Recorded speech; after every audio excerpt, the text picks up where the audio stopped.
¿Qué sucede cuando un anciano con el corazón roto guarda silencio durante 20 años ante una tumba anónima y el alcalde de la ciudad decide arrancar el último arbusto vivo de su borde? Lo que ocurrió después hizo que toda la ciudad se detuviera, y nadie esperaba que la flor hablara primero. Él iba allí todos los días, no por costumbre, no porque hubiera algo interesante, sino porque una vez lo prometió. Entonces, hace 20 años, se encontraba sobre esta tumba, temblando bajo el mismo sol que hoy quema la tierra, y hablaba a la nada. Vengo a visitarte, todos los días, hasta que despiertes, o hasta que me calle por completo. Solo que no sabía entonces que el silencio no era lo más aterrador. Lo peor era que el mundo a su alrededor hacía como si no existieras. Julio Ramírez era de esas personas a las que dejan de notar mucho antes de que se vayan. Su vida se había reducido a un par de cosas: una casita torcida de chapa y barro, una regadera oxidada con un agujero en el costado y un trozo de tierra detrás del cementerio, donde descansaba lo único que alguna vez había hecho que su corazón se sintiera cálido: su niña, Marisol, un nombre que nunca más pronunció en voz alta, no porque lo hubiera olvidado, sino porque lo guardó, como la gente guarda una carta carbonizada o una llave de una puerta que ya no existe. Ese día, ella volvió de la escuela con un cough. Esa noche le subió la fiebre, y por la mañana ya no se levantó. En el pueblo no había ni médico ni farmacia, solo oraciones y tés de hojas secas. Julio la llevó en sus brazos al único consultorio a 7 kilómetros. Pero allí le cerraron la puerta. Sin seguro no atendemos, suplicó. Se sentó bajo las ventanas hasta la noche, y por la mañana, Marisol ya no respiraba. Justo en sus brazos, en un banco de madera, junto al consultorio donde había luz, pero no había corazón. La enterró él mismo, detrás del cementerio. Sin lápida, sin inscripción, solo una muñeca de trapo en un pañuelo y un pequeño arbusto que había crecido de una semilla encontrada en el bolsillo de su chaqueta. Un arbusto tonto, una planta espinosa y torcida, pero viva, y eso significaba esperanza.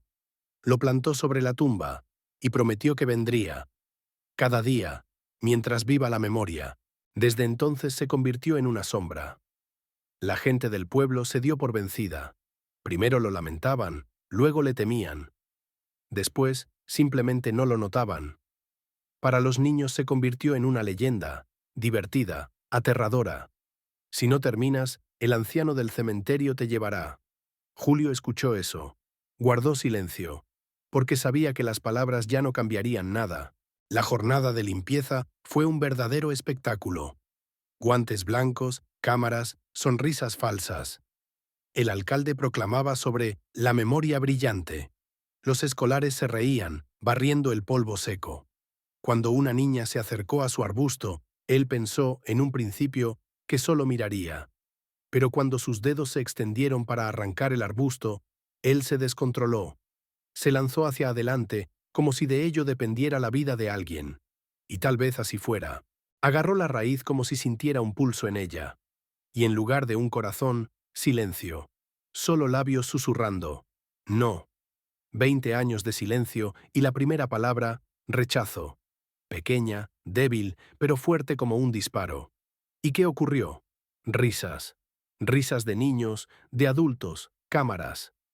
Miren a este anciano, decían con sus ojos. Qué conmovedor, pobrecito. Pero de él, nada útil. El alcalde se acercó, lo palmeó. Ni siquiera dijo nada, y lo hizo bien. Porque si hubiera dicho algo, Julio podría haber respondido. Y él no quería.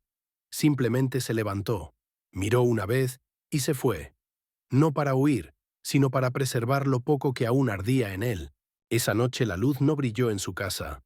Ni en su alma, tampoco. Por la mañana el cementerio estaba vacío. Solo un arbusto arrancado yacía en el suelo, como el último testigo de que alguien, a pesar de todo, había intentado mantener algo vivo en este mundo muerto. Lo que ocurrió después lo cambió todo. No querrás perderte cómo se desarrolló. Julio no apareció durante 3 días. Ni en el cementerio, ni en la tienda, ni en el viejo canal de agua donde solía recoger piedras para reforzar los huertos. Para todos fue una especie de alivio. Un loco menos, una mirada a la tierra menos. Solo Clara, esa cajera que siempre le metía en la bolsa un par de duraznos pasados de madurez gratis, pasaba junto a su casa por la tarde y miraba por las ventanas. No había luz allí, ni en la vida de Julio. En la cuarta noche, el cielo de repente se volvió gris.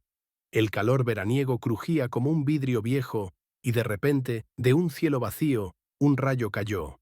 Comenzó una lluvia, rara, como un perdón. La lluvia caía como si alguien en los cielos finalmente hubiera llorado por él. En ese momento, los vecinos vieron. Las puertas de la casa de Julio estaban abiertas de par en par. El agua había entrado por el suelo de barro hasta la puerta. Dentro, justo sobre las frías tablas, yacía Julio. No se movía. Solo los dedos se movían suavemente, apretando ese mismo pañuelo con la muñeca de trapo dentro. Cuando llegó la ambulancia, nadie se sorprendió de que no hubiera pronunciado una palabra. No se resistió, no miró a las caras. Simplemente yacía, como si ya se hubiera ido. Su cuerpo quedó, pero su alma se quedó rezagada por 20 años en el tiempo. En el hospital, todo se repitió. Silencio, rechazo de alimentos, de hablar, de calor. Una enfermera llamada Rosa trató de calentarle las manos. Un joven doctor bromeaba sobre el clima, pero todo rebotaba en él, como los guisantes en la pared. Solo un auxiliar, un chico llamado Martín, se quedó más tiempo de lo habitual. No tenía prisa. Simplemente se sentó en una silla cercana y comenzó a hablar, no con él, sino al lado, como si hablara en voz alta para sí mismo. Contó sobre su abuelo, que cultivaba maíz y siempre ponía una pequeña cruz en el borde del campo, para que la cosecha supiera quién la protege. Julio no miraba, pero escuchaba, respiraba más calmadamente, y al cuarto día, de repente levantó la vista y dijo suavemente, como si hablara para sí mismo. Ella tosió todo un día, y luego dejó de hacerlo. Su voz era ronca, como la arcilla después de una sequía. Martín no dijo nada, solo asintió, y desde ese momento, entre ellos, el anciano y el joven, surgió algo que ni los médicos ni los vecinos pudieron discernir. En el quinto día, Julio pidió regresar a casa. No de manera caprichosa, no exigente, simplemente pacíficamente. No debía haberme ido de ella tanto tiempo. Lo trajeron. Salió del coche, apoyándose en el hombro de Martín, y se dirigió directamente allí, donde nadie se atrevía a ir esos días, a su tumba. Bajo la lluvia fina, con los pies descalzos sobre el barro, se plantó frente al lugar vacío. Donde antes estaba el arbusto, ahora había un agujero sucio. Se arrodilló. Y solo susurró, «Perdón». Luego sacó de su bolsillo interno un nuevo arbusto, exactamente igual. Martín lo había traído esa mañana desde el pueblo vecino. Julio lo plantó, despacio, compactó con la palma la tierra mojada y se quedó allí sentado mucho tiempo, sin levantarse. No oró, simplemente estaba allí, como una persona que finalmente comprendió que lo principal no es hablar, sino estar. Quédate, porque lo más importante está por venir. Lo que sucederá ahora lo cambiará todo.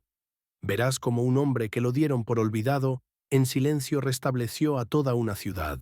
A la mañana siguiente volvió. La tierra mojada crujía bajo sus pies. La ropa se pegaba a su espalda, pero Julio parecía no sentir ni la lluvia ni el frío.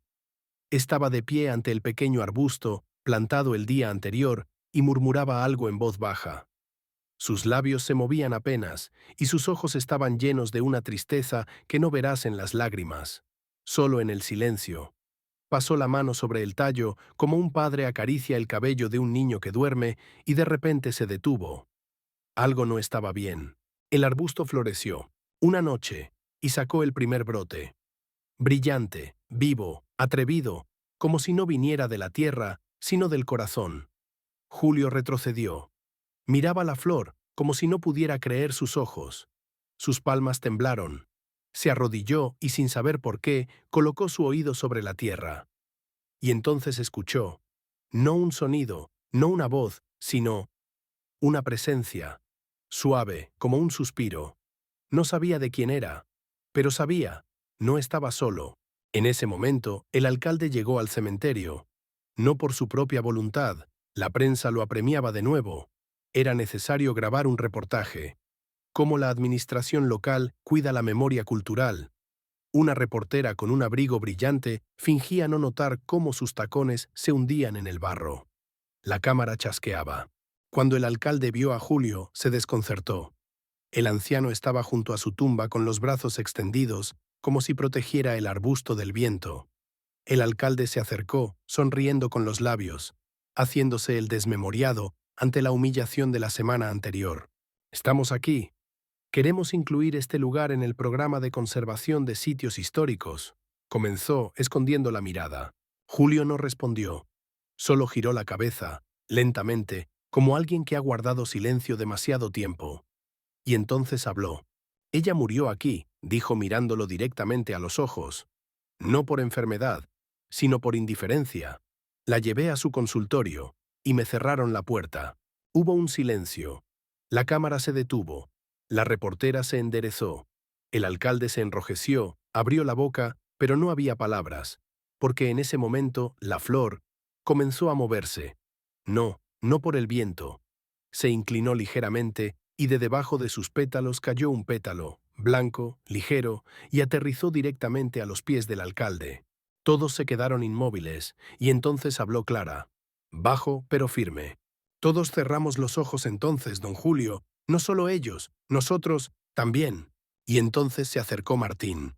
Colocó junto al arbusto una pequeña placa, hecha a mano de una tabla. En ella estaba grabado: «Si esperas, no te vayas, la flor puede regresar». Desde entonces, el cementerio se convirtió en un lugar al que no solo iban a llorar, iban a comprender, a perdonar, a reconocer. Julio siguió visitando el arbusto. No dijo más palabras, pero ahora su silencio era escuchado. Y cuando en primavera los brotes florecieron nuevamente, toda la ciudad supo. Esa flor habló. Habló por todos aquellos que alguna vez no fueron escuchados. Así, el silencio colocó a todos en su lugar. Sin ira, sin ruido. Simplemente, con la verdad. Gracias por haber seguido esta historia hasta el final. Si tocó su corazón, suscríbanse al canal para no perderse nuevas historias. Y en los comentarios, cuéntenos. ¿Qué momento les impactó más? Nos importa su opinión.